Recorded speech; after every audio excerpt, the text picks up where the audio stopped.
좋은 날입니다. 성령님께서 오늘 우리 모두에게 생명의 음성, 또 필요한 말씀 들려주시는 시간 되기를 주님의 이름으로 축복합니다.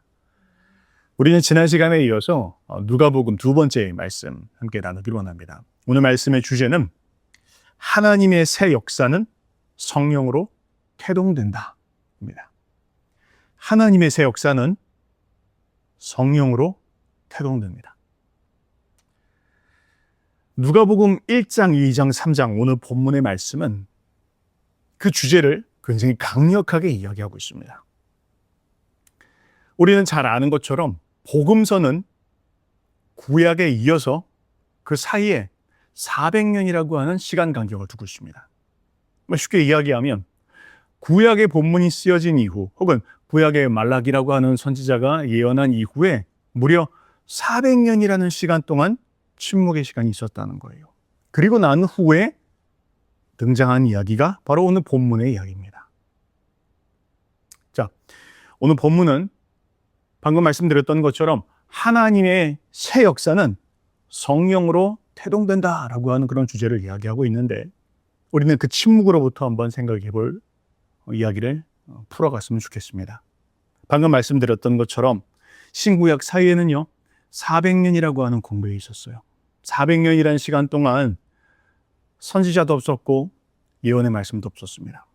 사람들이 하나님을 찾았겠죠. 하나님을 부르짖었을 것입니다. 하나님, 우리의 삶 가운데 역사해 주십시오. 하나님 나타나 주십시오. 일해 주십시오. 수많은 사람들이 다양한 방법으로 하나님의 일하심을 또 주님께서 말씀하시기를 기다리면서 사모했을 것입니다. 그런데 성경은 이야기하기를 하나님이 말씀하지 않으신 400년의 시간이 있었다는 거예요. 그러나 그 400년이라는 시간이 지나고 난 후에 하나님의 시간이 되자 또 하나님께서 당신의 방법으로 인류 역사 가운데 일하시는 역사가 나타났다라는 것을 말하고 있습니다. 무엇을 이야기하는 것입니까? 성경은 우리가 하나님의 일들을 한다고 하지만 또 우리가 하나님을 위해서 주님의 사역을 한다고 하지만 종종 우리는 아무런 주님의 음성도 들리지 않고 내 삶 가운데 아무런 주님의 나타나심도 나타나지 않고 우리가 하나님을 찾지만 하나님을 구하지만 하나님께 부르짖지만 주님의 음성이 들려지지 않을 때가 있다는 것을 이야기하고 있습니다. 우리는 주님을 위해서 애쓴다고 합니다. 주를 위해서 사역한다고 합니다. 그런데 하나님이 말씀하시지 않으세요. 침묵하십니다. 일하시지 않습니다. 아무런 음성이 들리지 않습니다. 무려 400년이라는 시간 동안. 여러분, 우리의 인생 가운데도 그런 때가 있지 않습니까? 하나님 말씀하시지 않습니다. 하나님, 왜 내가 주님을 위해서 이렇게 열심히 갖고 있는데, 주를 위해서 이렇게 수고하고 있는데, 주를 위해서 이렇게 노력하고 있는데, 내 삶을 다 들여서 헌신하고 있다고 생각하는데 왜 내 삶에는 하나님의 음성이 들리지 않습니까? 왜 내 삶 가운데는 주님께서 말씀하시지 않으십니까? 왜 나의 삶 가운데는 하나님의 역사가 나타나지 않습니까? 우리의 인생을 살아가다 보면 그럴 때가 있다라는 거예요. 자, 그런데 오늘 본문은 뭘 이야기합니까? 우리의 인생 속에서 우리가 때로는 우리의 방법대로, 우리의 노력대로, 우리가 수고하는 대로 애를 쓰고 부르짖으며 주를 위해서 애쓰고 있지만 침묵하는 때가 있다. 말씀하지 않으시는 때가 있다.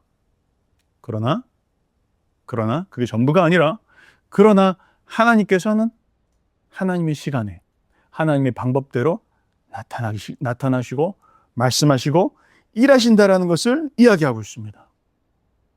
우리는 그렇기 때문에 물어봐야 돼요. 하나님, 나의 삶 가운데 왜 내 삶 가운데 음성을 들려주시지 않습니까? 왜 내 삶 가운데 아무런 역사를 나타내지 않으십니까? 라고 만약 그런 상황 가운데 있다면 나는 과연 하나님께 스페이스를 내어드렸는가? 나는 과연 하나님께서 일하실 수 있도록 공간을 내어드렸는가? 돌아볼 필요가 있다는 것입니다. 종종 우리는 주를 위해서 수고하지만 주를 위해서 애쓰지만 그러나 하나님께서 아무런 말씀하시지 않으시는 어쩌면 기다리실 수 있어요. 우리가 우리의 방법을 내려놓을 때까지 또 우리가 우리의 어떤 자기의 계획과 우리의 시간표와 우리의 방법들을 다 내려놓을 때까지 주님은 기다리실 수 있습니다. 그러나 하나님의 시간이 되었을 때 하나님께서 침묵을 깨시고 일하신다라는 거예요. 그래서 우리는 물어봐야 합니다. 하나님, 만약 내 삶 가운데 하나님께 내어드리지 않은 것들이 있다면 또 혹은 내가 지금 하고 있는 이 일이 내가 하고 있는 이 사역들이 혹은 내 계획대로, 내 방법대로, 내 시간 안에서 일하고 있었던 건 아니었습니까? 물을 필요가 있습니다. 그러나 하나님은 하나님께서 반드시 우리의 삶 가운데 역사하기를 원하시고 나타나기를 원하신다라고 성경은 이야기하고 있습니다. 아멘. 그런 가운데에서 우리는 두 번째, 그 하나님의 역사는 그럼 어떻게 시작되어지는가에 대한 부분들을 또한 살펴볼 필요가 있어요. 오늘 본문 누가복음 1장과 2장과 3장은 하나님의 역사는 성령으로 말미암아 잉태한다는 것을 이야기하고 있습니다. 무려 400년이었어요. 하나님께서 침묵하신 시간이었습니다. 그런데 400년간 하나님께서 침묵하신 그 침묵의 시간을 깨고 우리의 삶 속에서 이스라엘의 역사 가운데에서 하나님의 역사가 나타나기 시작했을 때 그것은 참으로 놀라운 방법이었다는 것입니다. 마치 아기를 가진 엄마가 태동을 하기 시작하면서 산통을 하잖아요. 처음에는 느린 산통을 하다가 이제 정말로 아이를 낳아야 될 때가 됐을 때는 급하고 강한 산통으로 더 간격이 짧게 더 강하게 산통이 오는 것처럼 예수님께서 인류의 역사 가운데 찾아오시고 일하시기 시작하시는 그 순간이 되었을 때 하나님의 역사의 그 산통은 더 강하고 강렬하게 나타났다는 거예요. 무엇을 통해서? 성령을 통해서 그 일이 나타났다는 것입니다. 본문 몇 구절을 보면 이렇게 이야기하고 있습니다. 나이가 든 엘리사벳이 세례 요한을 임신했을 때 누가복음 1장 15절은 이렇게 말합니다. 모태로부터 성령의 충만함을 받아. 이 아이가 세례 요한이라고 하는 아이를 배웠는데 그 아이에 대해서 천사가 이야기하기를 그는 모태로부터 성령의 충만함을 받을 것이다 그렇게 이야기하고 있어요. 놀랍지 않습니까? 보통 우리는 성령 충만은 나이가 한 20대 정도 되었을 때 자기 자아를 가졌을 때 성령 충만할 수 있다라고 생각하는데 성경은 이야기합니다. 심지어 엄마 뱃속에 있는 태어나지도 않은 그 아이가 성령의 충만함을 이룰 것이다 그렇게 이야기하고 있어요. 그래서 실제로 세례 요한이 엄마 뱃속에 있을 때 마리아가 엘리사벳을 찾아왔습니다. 그런데 뱃속에 있는 아이가 예수님을 알아보고 춤을 추고 뛰어놀았다 그렇게 성경이 이야기하고 있어요. 성령께서 강하게 역사하셨다는 것이죠. 하나님의 역사는 성령을 통해서 잉태되어진다는 것을 이야기하고 있습니다. 또한 이야기하기를 마리아에게 천사가 찾아가 이야기합니다. 네가 아이를 가질 것이다. 그리고 그 아이는 하나님의 아들로서 인류를 구원할 자녀가 될 것이다 라고 이야기하였습니다. 그때 마리아가 이야기합니다. 저는 남자를 알지 못합니다. 그런데 어떻게 이런 일이 가능하겠습니까? 라고 묻자 천사는 이렇게 이야기합니다. 성령이 내게 임하시고 지극히 높으신 이의 능력이 너를 덮으시리니. 무엇을 통해서? 성령을 통해서 그 일이 가능하다는 것입니다. 남자를 알지 못하는 시골의 평범한 소녀였습니다. 그런데 그 시골 평범한 소녀가 어찌 인류를 구원할 메시아를 낳을 수 있겠습니까? 성령을 통해서 그 일이 가능하다는 것을 이야기했다는 거예요. 여러분, 성령께서 우리 가운데 임하시면 아무리 평범한 사람이라 할지라도 아무런 학식이 없고 배운 것이 없고 혹은 능력도 없고 배경이 없다 할지라도 성령께서 그에게 임하시면 그를 통해서 하나님의 놀라운 인류 구원의 역사들이 펼쳐진다는 것을 성경은 이야기하고 있습니다. 그 다음에 몇 구절 지나지 않아서 이제 마리아가 세례 요한을 임신한 엘리사벳에서 찾아갑니다. 그런데 엘리사벳 누구입니까? 평범한 사람입니다. 나이가 들었으니까 나이 들은 여인이었으니까 마리아에게는 친척 언니 같은 그런 느낌이었을 거예요. 그런데 그 마리아가 엘리사벳을 찾아가자 엘리사벳이 예언하기 시작합니다. 그러더니 이렇게 이야기합니다. 누가복음 1장 41절 엘리사벳이 성령의 충만함을 받아 큰 소리로 예언할까라는 거예요. 평범한 친척 언니였어요. 그런데 그가 하나님의 비밀을 꿰뚫어보고 하나님의 일하심을 예언하는 사람이 되었다라는 것입니다. 무엇을 통해서? 성령을 통해서. 그 다음에 또 어떤 이야기를 하고 있습니까?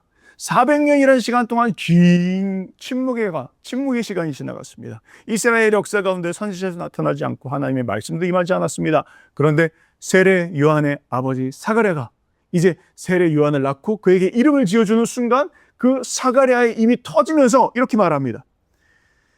그 붙인 사가랴가 성령의 충만함을 받아 예언하여 이르되.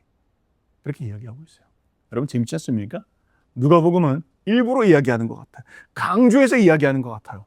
하나님의 역사는 하나님의 새로운 역사는 성령으로 말미암아 태동된다.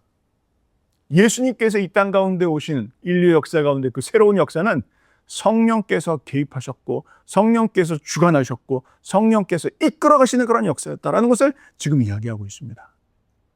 여러분, 오늘 본문이 이야기하는 바가 무엇입니까? 하나님의 새 역사는 성령으로 말미암아 태동된다라는 것입니다. 여러분, 하나님의 새 역사를 보기를 원하십니까? 우리 역사 속에서 우리 인생 가운데 하나님, 나의 인생 가운데는 왜 말씀하지 않으십니까? 왜 내 삶 가운데는 기적이 나타나지 않습니까? 왜 나의 인생 가운데는 하나님의 역사가 나타나지 않습니까? 만약 그런 긴 침묵의 시간을, 그 고통의 시간을 지나가고 있다면 우리가 사모해야 할 것이 있습니다. 우리가 부르짖어야 될 것이 있습니다. 우리가 바라야 할 것이 있습니다. 무엇입니까? 성령님, 나의 삶 가운데서도 하나님의 새 역사를 일으켜 주십시오. 나의 삶 가운데서도 하나님의 새 역사를 태동시키는 그런 역사를 베풀어 주십시오. 나타내 주십시오. 누가? 성령께서 그 일을 하신다는 겁니다. 성령님, 그 일을 행하여 주십시오. 마치 인류의 역사를 구원하시는 메시아를 보내기 위해서 그 긴 400년이라는 침묵을 깨고 주님께서 성령을 강력하게 부으셔서 각 사람들에게, 심지어는 아이들에게, 제사장에게, 평범한 여인들에게 성령을 부으시고 하나님의 뜻을 계시하신 것처럼, 주님, 나와 같은 평범한 사람이라 할지라도 하나님, 나를 통해서 새 역사를 보기를 원합니다. 하나님의 새 역사가 나타나는 것을 보기를 원합니다. 그러하오니 주님, 나를 도구 삼아 주시고 나를 통해서 당신의 일을 행하여 주십시오. 이제 나의 방법도, 이제 나의 수고도, 내가 했었던 방법들을 다 내려놓고 하나님이 일하시는 방법, 하나님이 쓰실 수 있는 도구로 나를 드리길 원합니다. 그러니 주님, 나에게 말씀하여 주십시오. 나를 통해서 일해 주십시오. 하나님, 하나님의 새 역사는 성령을 통해서 태동됩니다. 그 일이 나를 통해서 이루어지게 하여 주시옵소서. 이것이 오늘 누가복음 1장, 2장, 3장을 통해서 우리가 볼 수 있는 내용입니다. 예수님의 길을 따르고 그 제자의 길을 가기를 원하는 사람은 반드시 이것을 붙잡고 주님 앞에 간구해야 할 것입니다. 그런 은혜가 우리 가운데 있기를 주님의 이름으로 축복합니다.